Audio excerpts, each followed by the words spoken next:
So, Chris, Yeah.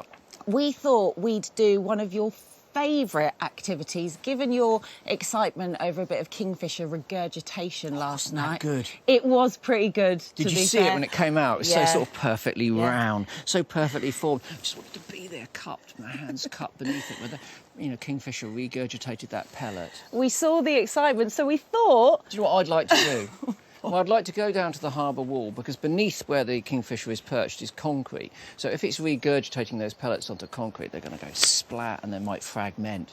I'd love to go down there with some foam.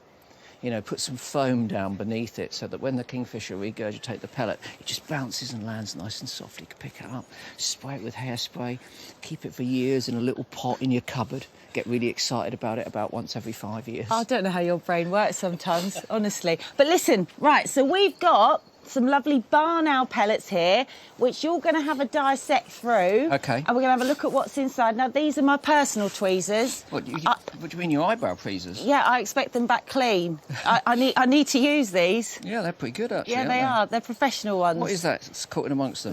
It's not an eyebrow of mine, Right. I promise. Can I get started? Because this is joyous. Yes, absolutely. go on. I know this is why we thought you'd really like it. Every time, I'll start with the big one here, because we can already see some bones on the surface. We know it's a barn owl pellet because it's got quite a smooth covering. It's not all fluffy.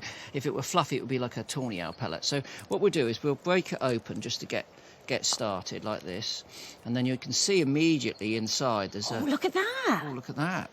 Now that is the sternum of a bird. So this has eaten a bird of some kind. Now I'm not going to be able to identify it using that sternum, but what I will do is just take that out so we can see. So it's broken off. It's not as symmetrical as it should be. There should be another part of it that comes out on this side, and if I flip it over, you can see that that's the top bit. So yeah, that's basically the hip girdle of a bird. So judging by the size of that, we're looking at sort of thrush-sized bird. It's way too big for a robin, for instance, but it might be okay for, because it's been bits broken off. It's about sort of blackbird size, I would imagine. So yeah, and in terms of identifying which species of bird, we've either got to find the skull, and it will give us a bit more of a chance, or it means going for the feathers, basically. What I've got here is a piece of mammal skull that's fragmented. So we've got one size of a rodent skull. Hold on, what's that? I know. This is live biodiversity, everybody. I know, there it is. Queen wasp.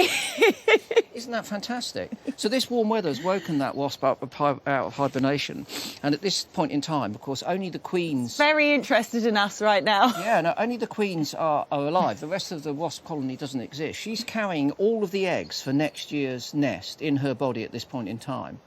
So they're very passive. They don't want to do anything that's going to get you to swat them and harm them. So you can take extraordinary liberties with queen wasps. They don't have to worry about them. They're very passive. Oh. Well, because if they come to any grief, there won't be a colony.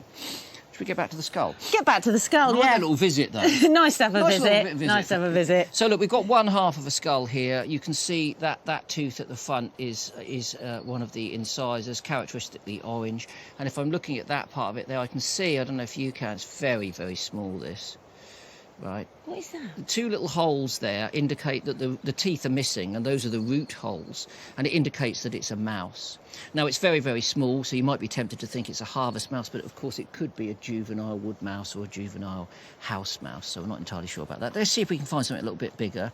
So here we've got some more bones. That's a big bone. Yeah, these are from that bird, and here's one of its leg bones, and that's quite long. So as again, you know, when I said blackbird, I think that's sort of validated again, isn't it? It's thrush size, so there are a couple of those on there with that. It's incredible how much information you can get from a pellet, isn't it? Oh, enormous amount, yeah. So it's not just the bones, as I say, it's the fur. I imagine these days people are working with DNA as well, not just using the old school technique. Here's another one of those bird bones there. Oh. Now, when they've eaten something as large as a bird, they may not have all of the indigestible parts in the same pellet. So whilst we've got the legs here, that doesn't necessarily mean that the skull of that bird is going to be in this pellet, unfortunately. It would be great if it was, but it looks like it's mixed its meal, because here's another rodent skull.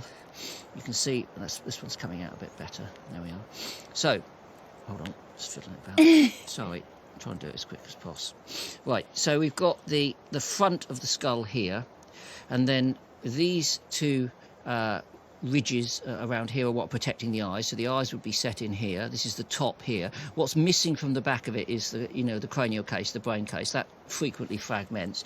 And if I flip it over here, then we're looking... Look, yeah, you can see the little teeth. inside the mouth of that animal. So the incisors are at the front there. Now, these are different. You see those zigzaggy teeth there? Yeah. Like that. Yeah. Well, that means that it's a vole.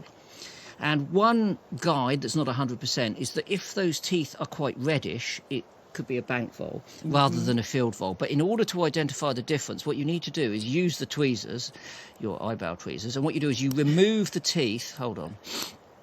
Oh, you don't.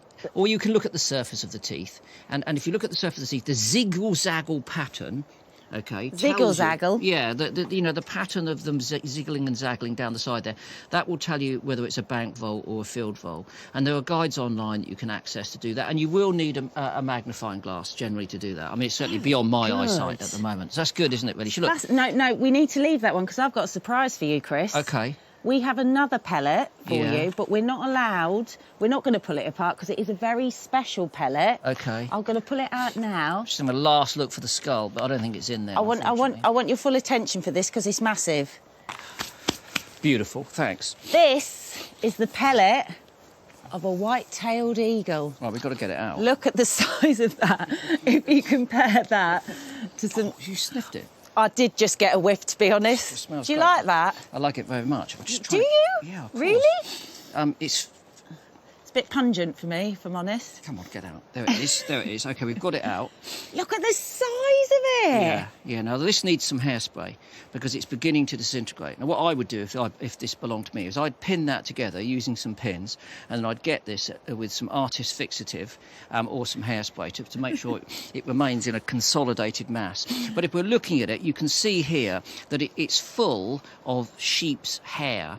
Now, that doesn't necessarily mean, of course, that it's been killing sheep. Highly unlikely. What it's been doing is scavenging those sheep, and that's what we've got in there as well. And if we were allowed to break it open, you know, most of the bones from those sorts of animals are probably too big for them to ingest in the first place. So, but what it feels like to me, just giving it a gentle squeeze there, is that it's a compact mat of scavenged sheep hair. What a thing. Isn't that something, though? Yeah, Isn't look at the that size of it. great? Imagine coughing that up of a morning.